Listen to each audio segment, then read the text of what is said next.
तो हम लोग क्या करते हैं, जैसे मान लीजिए कि यदि इसका ब्रेकआउट होगा तो ब्रेकआउट के बाद क्या करते हैं, एक रिट्रेसमेंट हो सकता है और फिर रिट्रेसमेंट के बाद कंटिन्यू मार्केट रह सकता है। कई बार क्या होता है, मार्केट जैसे मान करके चलिए कि ये पॉइंट से यहाँ पे गिरते हुए ये सपोर्ट के ऊपर आ जाता है, जो पीछे का आपको ट्रेंड लाइन है ऊपर, जब भी मार्केट यहाँ पे टेस्ट कर रहा था तो ये रेजिस्टेंस था, लेकिन जैसे ही ब्रेकआउट हुआ तो ये सपोर्ट बन गया। तो इसका मतलब यह है कि वापस मार्केट ये सपोर्ट के ऊपर आकर के यहाँ से कई बार बाइंग प्रेशर क्रिएट हो जाता है। तो देखिए इसका मैंने सपोर्ट रेजिस्टेंस में बताया हुआ है, लेकिन आज मैं और ज़्यादा इसको एक बार एनालिसिस करूंगा। ये बहुत इंपॉर्टेंट पॉइंट हो जाता है। जैसे मान करके चलिए कि जब भी मार्केट किसी एक लेवल्स को ब्रेक करता है तो ऐसे कंडीशंस में क्या होता है, देखिए ऐसे में यहाँ पे जैसे मान करके चलिए कि यहाँ से ब्रेकआउट हुआ, यहाँ पे रिट्रेसमेंट किया और रिट्रेसमेंट करने के बाद मार्केट ब्रेक हुआ, तो ऐसे में ये ट्रेंड बन जाता है, अप ट्रेंड बन जाता है। अब वापस क्या हुआ, कई बार मार्केट्स यहाँ से टूट करके इसके आसपास आ गया, तो हम लोग क्या करेंगे, ये पॉइंट्स पे जो है अपॉर्चुनिटी ढूंढेंगे। तो यहाँ पे जैसे मान करके चलिए कि ये तो सारा प्रोसेस हम लोग कर लेंगे एक डेली चार्ट से। उसके बाद यहाँ पे क्या होता है, इसके बाद फिर हम लोग 1 घंटे का चार्ट लगा करके यहाँ पे देखेंगे ये पॉइंट्स में आपका डब्ल्यू पैटर्न्स यहाँ पे बनना चाहिए। अब देखिए मैं आपको बताना चाहूंगा, कई बार क्या होता है डब्ल्यू पैटर्न्स के फॉल्स हो जाते हैं या फिर अलग अलग सीन वहां पे प्रॉब्लम्स क्रिएट हो जाता है, स्टॉप लॉस वगैरह सब हिट हो जाता है। तो हम लोग देखिए जब भी मार्केट किसी लेवल्स को ब्रेक करता है, जब भी मार्केट किसी सपोर्ट या फिर रेजिस्टेंस को यहाँ पे ब्रेक करता है, जैसे मान करके चलिए कि मार्केट जब भी यदि किसी सपोर्ट और रेजिस्टेंस को ब्रेक करता है और ब्रेक करने के बाद मार्केट वापस उस सपोर्ट के ऊपर आ जाता है, तो इसका मतलब देखिए एक तो ये हो सकता है कि मार्केट ये जो लो है और ये हाई है इसका रिट्रेसमेंट हो सकता है, कि मार्केट का ये यहां से लेकर के यहां तक चढ़ा है तो इसका रिट्रेसमेंट हो सकता है, इसके आसपास का हो सकता है 40% 50% का लेवल हो। कई बार क्या होता है, कई बार मार्केट इसके आसपास आता है और यहां से टूट करके मार्केट ये रेंज में आ जाता है। लेकिन देखिए मैं आपको बताना चाहूंगा, आपको यहां पे मान लीजिए कई बार लोग एंट्री ले लेते हैं, जैसे ही मार्केट ऊपर चढ़ना यहां से स्टार्ट होता है एंट्री ले लेते हैं और फिर बाद में नीचे आ जाता है, तो ऐसे में स्टॉप लॉस वगैरह सब हिट हो जाता है। तो मैं आपको बताना चाहूंगा, देखिए एंट्री लेने के लिए हम लोग यहाँ पे क्या करते हैं, एंट्री लेने के लिए हम लोग यहाँ पे एक बार डब्ल्यू पैटर्न्स का इस्तेमाल करेंगे। जैसे ही मार्केट यहाँ पे डब्ल्यू पैटर्न्स बनेगा, ये ब्रेकआउट के बाद आप एंट्री कर सकते हैं डब्ल्यू पैटर्न्स का। यहाँ पे क्या होता है, देखिए यहाँ पे बहुत पॉसिबिलिटी होता है कि मार्केट जैसे ही यहाँ से ब्रेक हो एटलीस्ट आपके हाई को एक बार जो है इसको टेस्ट करता है आवरली चार्ट में। तो जब मार्केट मान लीजिए कि ये हाई को टेस्ट करता है आवरली चार्ट में, तो आप ये पॉइंट से जो है यहां से इंट्राडे ट्रेड स्टार्ट कर सकते हैं। जैसे मान लीजिए यहां से ये ब्रेक कर, ये देख लीजिए यहां से जैसे ही ब्रेक हुआ आप 5 मिनट का चार्ट लगा करके इंट्राडे ट्रेड यहां से स्टार्ट कर सकते हैं। कहां तक के लिए, या हाई तक के लिए। आप यहां पे स्विंग ट्रेडिंग स्टार्ट कर सकते हैं, कहां से, ये पॉइंट से 1 घंटे के चार्ट पे सीधा आप बाय करके स्टॉप लॉस जस्ट इसके नीचे लगा करके टारगेट सबसे पहला यहां तक का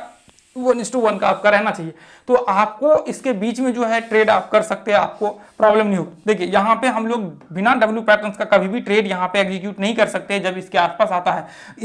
इसके ऊपर ट्रेड एग्जीक्यूट यानी कि ट्रेड आपका लेने का सिर्फ एक ही पर्पस हो सकता है कि यदि आपको रिट्रेसमेंट के विषय में पता है कि मार्केट मान लीजिए कि ये लो से लेकर के यहाँ हाई तक मार्केट चढ़ा है नॉन स्टॉप, और यहाँ पे रिट्रेसमेंट हो सकता है कि मार्केट यहाँ से रिट्रेसमेंट कर रहा हो 30%, जैसे मान करके चलिए, ये देखिए जैसे मान लीजिए ये हमने लेवल्स निकाल लिया, ठीक है, ये हमने लेवल्स निकाल लिया। अब मार्केट यहाँ से जो है यहाँ तक मान के चलिए कि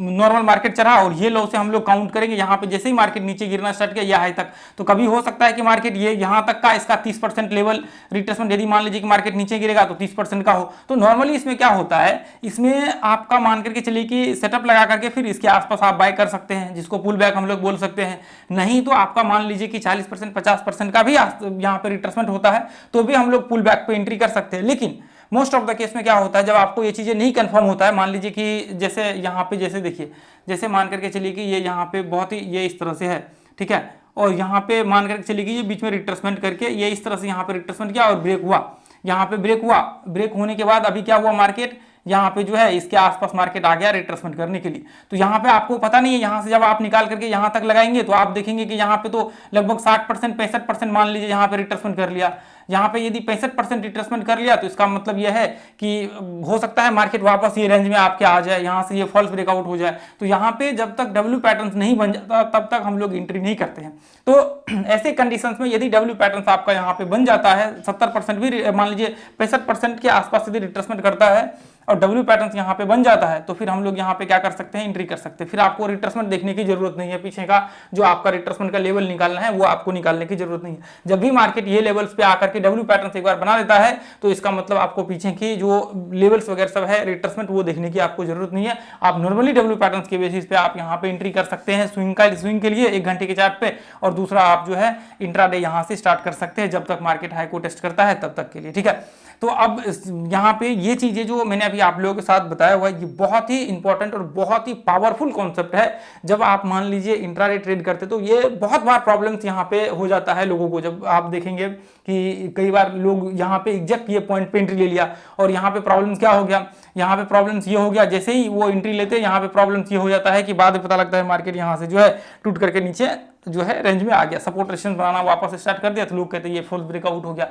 हमने एंट्री लिया यहाँ पे लेकिन प्रॉब्लम्स हो गया पुल बैक पे। तो पुल बैक पे भी यदि आप एंट्री यहाँ पे कर रहे हैं तो उसको आपको देखना पड़ेगा, उसको आपको क्या करना पड़ेगा, उसको आपको देखना पड़ेगा। तो जब तक आप इस चीज को समझेंगे नहीं तब तक आपको मुझे लगता है कि एंट्री नहीं करना चाहिए। देखिए मैं यहाँ पे आपको दिखाना चाहूंगा इंट्राडे का, हमने ऐसे कंडीशन में बहुत सारे एंट्री किए हुए हैं। देखिए जैसे मान करके चलिए कि यहाँ पे आप देखेंगे तो ये तो स्विंग का सॉरी इंट्राडे का है, तो यहाँ पे ये 65 का चार्ट लगा हुआ है। यहाँ पे देखिए फॉर्मेशन जो वहाँ पे इस्तेमाल हुआ है सेम फॉर्मेशन से इस्तेमाल हुआ है, बशर्ते यहाँ पे क्या है, यहाँ पे ऊपर में आपको नॉर्मली आप देखेंगे तो ये लेवल इसका सपोर्ट मान करके चलिए मार्केट यहाँ से नीचे गिरा है, तो यहाँ से लेकर के जब तक मार्केट यह हाई को टेस्ट करेगा तो इसका मतलब यह है कि लगभग आप ध्यान से देखेंगे तो 60-65% के आसपास टेस्ट कर चुका है। ये लो से यहाँ से लेकर के आप यहाँ तक ऐसे डालेंगे, क्योंकि मार्केट यहाँ से रिट्रेसमेंट किया है, यहाँ से लेकर के यहाँ तक आप डालेंगे तो इसका मतलब ये यहाँ पे फिबोनाची का लगेगा हाई पे और एक लो पे लगेगा, तो फिर आपको पता लगेगा रिट्रेसमेंट लेवल कहाँ तक। तो यहाँ तक आप जब निकालेंगे तो यहाँ तक आपको देखने को 65% के आसपास आपको देखने को मिलेगा। तो इसका मतलब यह है कि जब तक मार्केट यहाँ को टेस्ट करता है तो यहाँ पे जब तक एम पैटर्न नहीं बनेगा तब तक हम लोग शॉर्ट नहीं कर सकते। तो एम पैटर्न बनेगा उसके बाद फिर हम लोग शॉर्ट करेंगे, नहीं तो फिर आप नहीं कर सकते हैं। हो सकता है मार्केट यहाँ से यहाँ पर रिट्रेसमेंट करे और जैसे ही आपने यहाँ पे शॉर्ट के बाद में पता लगा ये ऊपर चला गया तो फिर वो आपके लिए प्रॉब्लम्स कर देता है। तो यहाँ पे जैसे ही एम पैटर्न्स ये कंडीशंस में आपके बनते हैं फिर यहाँ से आप शॉर्ट का जो है अपॉर्चुनिटी ढूंढ सकते हैं, फिर प्रॉब्लम्स नहीं होता। सेम कंडीशंस वही है, आपको देखिए ध्यान से ये लेवल्स को टेस्ट करने के लिए हमने वहाँ पे रखा हुआ, तो वो चीजें देखिए यहाँ पे बहुत सारे चार्ट्स आपको दिख जाएगा, इसको ज्वाइन कर लीजिए, free of cost learning group आपका, ठीक है। तो वो चीजें आपको समझना बहुत ही बेहद जरूरी है ताकि आपको इसमें आगे चल करके प्रॉब्लम ना हो, ठीक है। अब ध्यान से देखिए मैंने यहाँ पे डेली चार्ट्स लगा रखा है, यहाँ पे देखिए ये इधर देखिए ये यहाँ पे यदि आप लोग देखेंगे तो यहाँ से ध्यान से, तो इसको आप जब इस तरह से देखेंगे तो अभी देखिए यहाँ पे जैसे मान करके चलिए अभी मैंने यहाँ पे क्या सपोर्ट, ये देखिए ऊपर से रेजिस्टेंस हमने मार्क कर लिया, इसका मार्क कर लिया। अभी यहाँ पे क्या होगा, यहाँ पे देखिए डेली चार्ट के हिसाब से देखें तो यहाँ पे ये पॉइंट्स में रिट्रेसमेंट हुआ है, ठीक है। यहाँ से ब्रेकआउट हुआ, ऐसे कंडीशन में फिर यहाँ से ट्रेड स्टार्ट कर सकते हैं। अब यहाँ पे क्या हुआ, मार्केट यहाँ से आया वापस, मार्केट ये लेवल से यहाँ पे जो है यहाँ पे क्या हुआ, यहाँ पे डब्ल्यू पैटर्न बनाना स्टार्ट कर दिया। तो अब जैसे ये ब्रेकआउट हुआ यहाँ से ट्रेड कर सकते हैं। टारगेट्स कहाँ के लिए, यहाँ तक के लिए पहला टारगेट्स यहाँ के लिए, ये पॉइंट्स तक के लिए आप ट्रेड कर सकते हैं। इसके बीच में देखिए आपका 1:1 का टारगेट्स हो रहा है तो फिर ठीक है। स्टॉप लॉस कहाँ पे लगेगा, जस्ट यहाँ पे सेल लगेगा, एंट्री इसके आसपास होगा। अब इसके बीच में देखिए जैसे मान लीजिए हमने ये मार्क कर लिया, अब यहां से हम लोग ट्रेड स्टार्ट कर सकते हैं। ट्रेड कैसे स्टार्ट कर सकते हैं, मान लीजिए हम लोग अभी क्या करेंगे, 5 मिनट का चार्ट लगा देंगे। 5 मिनट का चार्ट लगाने के बाद अब हम लोग यहां से देखेंगे कि हम लोगों को यहां से मतलब यहाँ पे हमें सेटअप्स आपको लगाना पड़ेगा। जैसे मान लीजिए कि आपका मान लीजिए कि यहाँ पे आपको देखना पड़ेगा, या तो इंडिकेटर्स आप इस्तेमाल कर सकते हैं, प्राइस सेक्शन इस्तेमाल कर सकते हैं, कोई रिट्रेसमेंट का आप नॉर्मल इस्तेमाल कर सकते हैं, पैटर्न्स वगैरह सब बनता है तो यहाँ पे उसको इस्तेमाल कर सकते हैं। तो यहाँ पे ये पॉइंट्स के बाद आपको जो भी चीज लगे, या फिर इंडिकेटर्स इस्तेमाल कर सकते हैं, मूविंग एवरेज वगैरह सब। तो यहाँ पे आपने 5 मिनट का पहले तो आपको एक लाइन वहाँ पे डाल लीजिए हॉरिजॉन्टल, पीछे की वीडियो देखिए बहुत सारे हमने इसके ऊपर बनाए हुए हैं। रिट्रेसमेंट किया, इसके बाद आप एंट्री कर सकते हैं ये ब्रेकआउट्स के बाद, उसके बाद फिर आप स्टॉप लॉस वगैरह सब वो सब चीजें लगा करके यहाँ पे चल सकते हैं, ठीक है। तो अब देखिए यहाँ पे चलिए ये तो मैंने यहाँ पे भी दिखाया हुआ। अभी देखिए मैं आपको ये चीजें आपको सबसे पहला समझना बहुत जरूरी है। अभी देखिए ये तो अभी रनिंग में है, अभी मार्केट्स का ब्रेकआउट सिर्फ हुआ है, तो आगे चल करके इसकी संभावना है कि मार्केट ये हाई को टेस्ट कर सकता है। इसकी पॉसिबिलिटी बहुत ज्यादा हाई होगी कि मार्केट एक बार एटलीस्ट ये लेवल को टेस्ट करे। ये लेवल को टेस्ट करने के बाद क्या हो सकता है, देखिए बहुत बार होता है कि मार्केट ये लेवल को टेस्ट करके ब्रेकआउट करता है कंटिन्यू, या कई बार क्या होता है मार्केट ये लेवल को टेस्ट करने के बाद वापस मार्केट यही रेंज में जो है, यही रेंज में वापस मार्केट यहाँ पे सपोर्ट रेजिस्टेंस बनाना स्टार्ट करता है, फिर बाद में आगे चल करके कंटिन्यू करता है अपने ट्रेंड को। लेकिन मोस्टली क्या होता है, मार्केट यहाँ से ब्रेकआउट हो जाता है, और कई बार नहीं भी होता तो आगे चल करके वो ब्रेकआउट्स हो जाएगा, उसमें ज़्यादा दिक्कत प्रॉब्लम नहीं होती है। इसकी बहुत पॉसिबिलिटी होता है कि मार्केट ये ब्रेकआउट करके जो है अपने ट्रेंड को कंटिन्यू करे। तो ये चीज़ें आपको जो है यहाँ पे समझना बहुत